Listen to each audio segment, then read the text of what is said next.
Araka ny fanentanana izay efa mandeha ombieny dia atoato no anamarika ny taom-baovao malagasy isika. Maro ny fanentanana hoentin'ny fikambanana izay hikarakara ny fanatanterahana azy ity. Mbola anerina sy manantitra ny araba ao antsika mpanaraka ny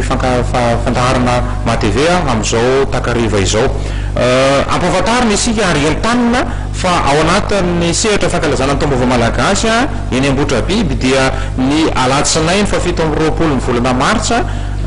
ny tolakandro ny fandrehetana ny afitsomaty aorinan'izay fandrehetan'ny ankizy ny arendrina sy fandehandanana manerana ny tanàna mirendrirendry ary ao arinan'izay arivariva mamatonalina dia misokatra ny totorepika ny taom-baovao malagasy eo amin'ny Kianjabe ao Ambotrabiby fa eo amin'ny toerana tsy manakaiky tsy lavitra manakaiky ny rova ihany koa dia misy lay atson'ny tanàna Ambotrabiby VIP zany hoe toerana anankiray